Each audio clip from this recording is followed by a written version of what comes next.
the benefit of working on the real location is that it provides a deeper resonance than going into textbooks, going into research, trying to put yourself there using your imagination, because you walk in it and it's got all the echoes, all the kind of ghosts of the past, and and particularly what we were doing with this part of the story was it's all experiential. So you put yourself in the real situation and all of a sudden it's actually happening. There's really guys working on the railway, you know, you're standing there as a character looking at the real landscape, and it's kind of, it does a lot of the work for you, you know, it's kind of transporting.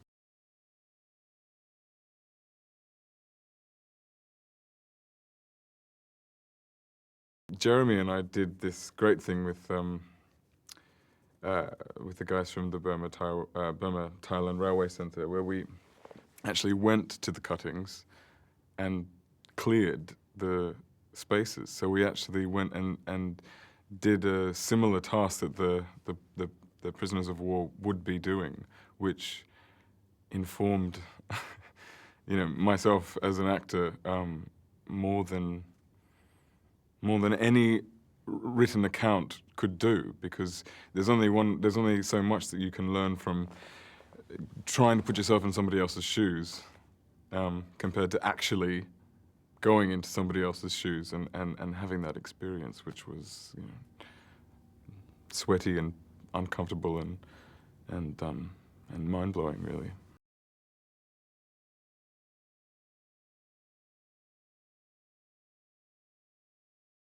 I think there's a danger in playing half a character, getting to know the actor too well, because then you start, particularly with an actor with such gravitas as Stellan Skarsgard, I don't want to play Stellan Skarsgard. I want to play the character that Stellan Skarsgard is playing. So I was very wary of getting to know him, because I was worried that I'd end up doing some impersonation of Stellan, particularly because he did all his parts first. So what I did was spend a lot of time with his rushes and watching him get into the character, and I would watch that every morning while we were filming.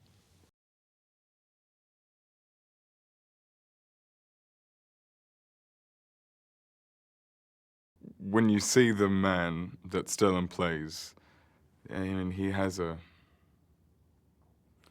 there's a real sense of loss behind the eye, and for me, it was trying to find the moments where this character, who is so integral to all the other men at keeping a sense of decorum, a sense of military bravado, to maintain their courage, essentially.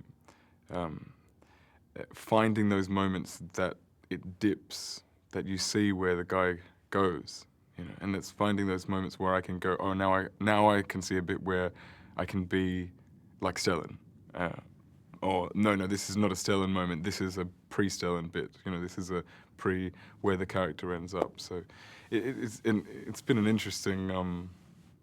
interesting discovery process, because I've never worked like that before, and it was actually a real gift to have that, because it was always that safety net in which I knew the boundaries. I knew I couldn't go any further than that, because I can't go, he's the lid, he's the glass ceiling, and I just need to kind of like maybe float up there a little bit, but never, you know, go beyond it.